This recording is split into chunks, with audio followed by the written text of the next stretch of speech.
Assalamualaikum warahmatullahi wabarakatuh. Kepada yang terhormat Ibu Sri Haryanti, Magister Manajemen, selaku dosen pengampu strategi pengembangan bisnis syariah, di sini saya Fitri Novianesi dengan NIM 2140158 akan mempresentasikan materi saya mengenai pengembangan usaha, di mana untuk memenuhi tugas pra-UAS. Untuk materi yang akan saya bahas yaitu yang pertama, pengertian pengembangan usaha, yang kedua, jenis-jenis pengembangan usaha, yang ketiga, aspek-aspek dalam pengembangan usaha, yang keempat, langkah-langkah pengembangan bisnis.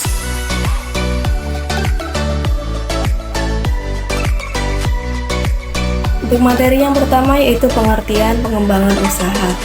Pengembangan usaha yaitu tugas dan proses persiapan analisis tentang peluang pertumbuhan potensial, dukungan, dan pemantauan pelaksanaan peluang pertumbuhan usaha, tetapi tidak termasuk keputusan strategi dan implementasi dari sebuah pertumbuhan usaha.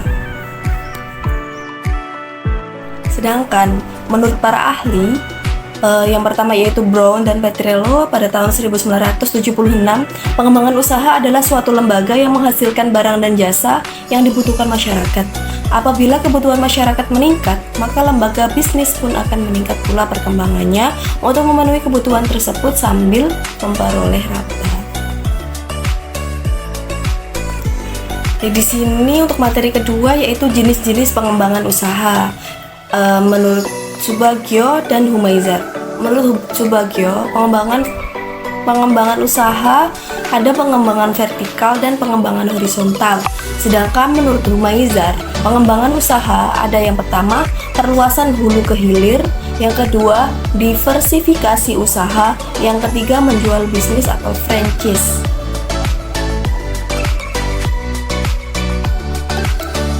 Jadi kita bahas yang pertama yaitu pengembangan usaha menurut Subagio.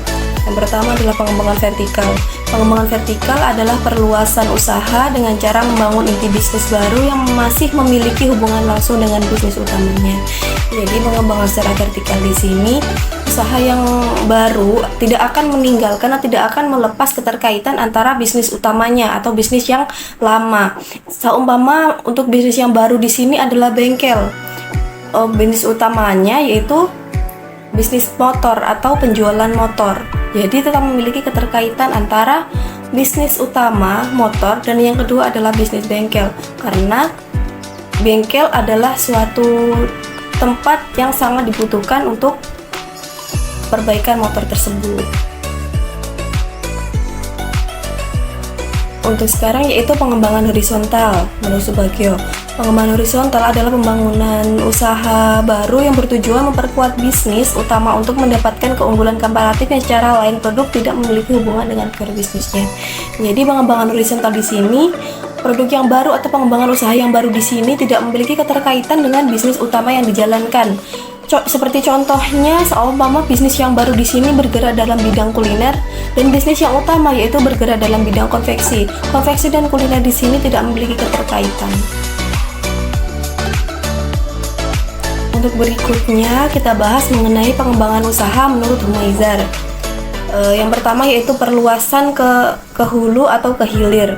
Jadi perluasan usaha ke hulu atau ke hilir yaitu arah pengembangan usaha disesuaikan dengan posisi usaha saat ini. Jika usaha tersebut berada di hilir, maka pengembangan ke arah hulu.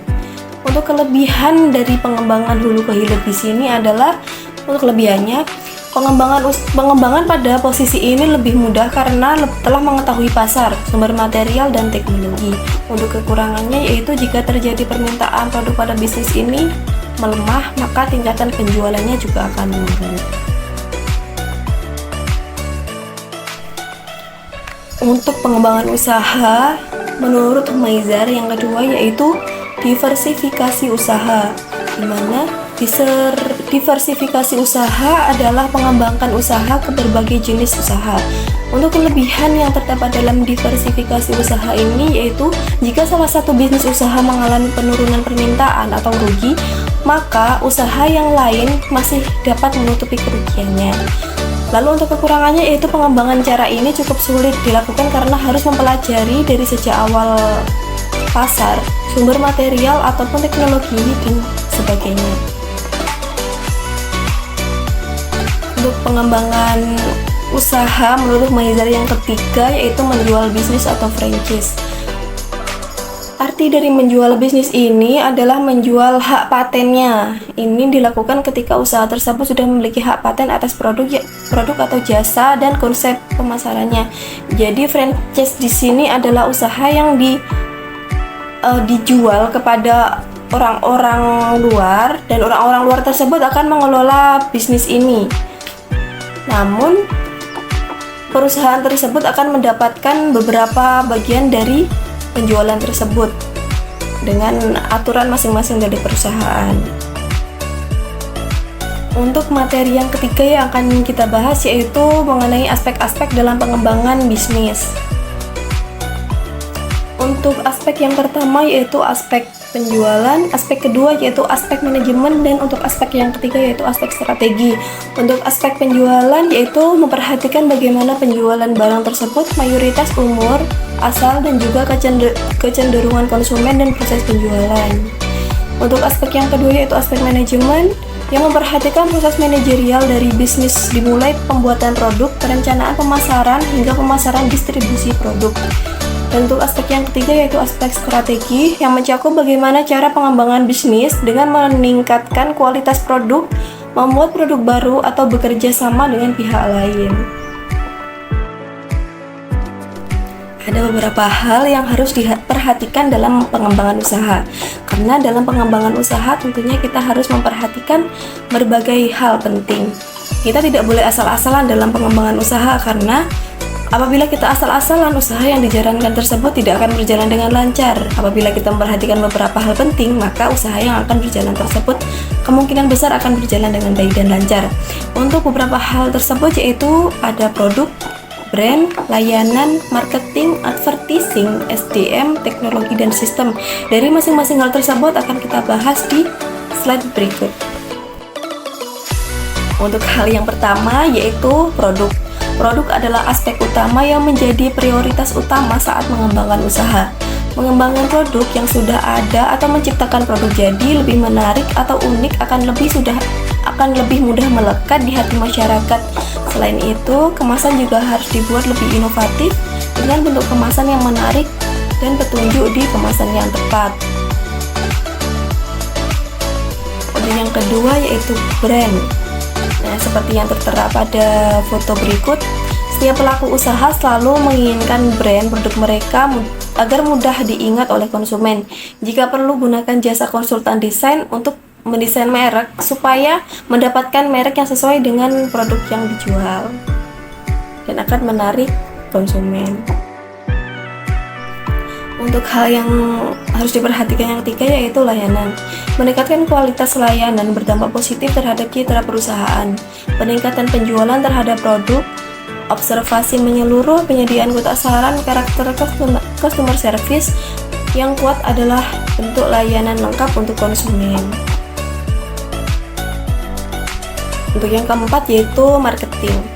Untuk marketing di sini, inovasi marketing muncul dari adanya inovasi dalam area layanan. Tim marketing berperan sangat penting dalam mengusulkan inovasi, memperhitungkan potensi dan rencana peluncuran produk yang tepat sasaran. Yang berikutnya yaitu advertising atau pengiklanan. Berinovasi dengan web atau sosial media atau internet merupakan langkah modern untuk mendukung bentuk advertising atau pengiklanan konvensional yang sudah dilakukan. Karena sekarang kan era modern, jadi pengiklanan yang dilakukan di sini lebih baik menggunakan cara modern agar dapat mengait konsumen yang lebih banyak. Untuk hal penting yang keenam yaitu SDM atau sumber daya manusia. Seringkali sebuah perusahaan bukan hanya tentang apa yang dikerjakan, tapi tentang orang-orang yang di dalamnya. Proses seleksi karyawan yang tetap menghasilkan karyawan yang berkarakter, yang terbaik untuk perusahaan, lingkungan kerja yang kondusif juga mengacu karyawan untuk berinovasi dan kreatif untuk mengajukan perusahaan. Dalam pemilihan sumber daya manusia di sini atau rekrutmen sumber daya manusia ini tentunya harus memperhatikan berbagai kriteria yang sangat diperlukan dalam perusahaan tersebut. Untuk hal yang perlu diperhatikan yang ketujuh yaitu teknologi. Teknologi menjadi salah satu kunci yang paling penting dalam kemajuan usaha. Bantuan teknologi modern dalam proses produksi untuk menunjang produktivitas berumur panjang dengan perawatan yang tepat dan presisi yang tinggi. Telah diketahui sekarang teknologi sudah sangat modern sehingga akan membantu menjalankan suatu usaha untuk berjalan dengan lancar dan baik. Karena dengan teknologi ini sangat. Untuk yang berikutnya yaitu sistem keuangan. Sistem keuangan konvensional diubah menjadi sistem keuangan yang berbasis IT sehingga neraca keuangan tersimpan dengan lebih rapi, jelas, dan transparan. Dengan demikian, inovasi berperan penting dalam hidup matinya perusahaan. Maka sebaiknya Anda apabila melakukan pengembangan usaha, melakukan inovasi bisnis sejak dini dari sekarang. Untuk yang berikutnya yaitu langkah-langkah pengembangan bisnis. Dan di sini ada beberapa hal yaitu ada identifikasi peluang, ada merumuskan alternatif, seleksi alternatif, pelaksanaan alternatif, dan evaluasi. Mari kita bahas yang pertama yaitu identifikasi peluang. Ya. Perlu mengidentifikasi peluang dengan didukung data dan informasi. Informasi biasanya dapat diperoleh dari berbagai sumber seperti rencana perusahaan, saran dan usul manajemen kecil, program dan pemerintah, hasil berbagai riset peluang usaha, LinkedIn atau asosiasi usaha sejenis. Untuk langkah yang berikutnya yaitu merumuskan alternatif usaha. Setelah informasi berkumpul dan dianalisis, maka pimpinan perusahaan atau manajer usaha dapat merumuskan usaha apa yang mungkin dapat dibuka. Untuk yang ketiga yaitu seleksi alternatif. Alternatif yang banyak selanjutnya harus dipilih satu atau beberapa alternatif yang terbaik dan prospektif. Untuk usaha yang prospektif, dasar pemilihannya antara lain dapat menggunakan kriteria seperti ketersediaan pasar, risiko kegagalan, dan harga. Yang berikutnya yaitu pelaksanaan alternatif. Pelaksanaan alternatif di sini terpilih setelah penentuan alternatif, maka tahap berikutnya yaitu pelaksanaan usaha yang terpilih. Jadi tadi setelah melakukan seleksi alternatif yang sebelumnya tadi, maka harus dilakukan pelaksanaan alternatif dari seleksi yang sudah dipilih. Langkah-langkah pengembangan usaha yang kelima yaitu evaluasi, yang dimana evaluasi di sini memberikan koreksi dan perbaikan terhadap usaha yang dijalankan. Di samping itu juga diarahkan untuk dapat memberikan masukan bagi perbaikan pelaksanaan usaha selanjutnya. Jadi kesimpulan dari pengembangan usaha ini yaitu pengembangan usaha merupakan upaya yang dilakukan oleh seseorang pengusaha dalam meningkatkan penghasilannya. Dalam pengembangan usaha ini terdapat berbagai macam jenis yang terdapat manfaat dari masing-masing jenis tersebut, seperti yang telah digolongkan oleh para ahli yaitu Subagio dan Humaizar, yang dimana oleh Subagio pengembangan bisnis dapat berupa pengembangan vertikal dan horizontal yang telah dijelaskan tadi, sedangkan oleh Humaizar pengembangan bisnis terdapat perluasan ke hulu atau ke hilir, diversifikasi usaha, dan juga franchise. Dalam pengembangan bisnis juga terdapat beberapa aspek yang harus diperhatikan yaitu aspek penjualan, manajemen, dan strategi. Untuk menjalankan pengembangan usaha juga harus memperhatikan beberapa hal penting seperti produk, brand, layanan, marketing, advertising, SDM atau sumber daya manusia, teknologi, dan juga sistem keuangan.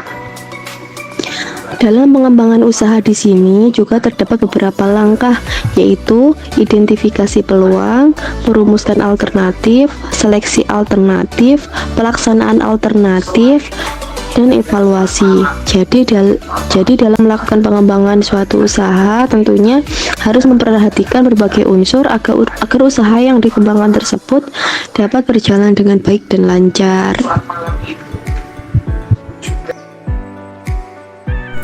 Sekian presentasi pengembangan usaha dari saya. Apabila ada kurang lebihnya saya mohon maaf.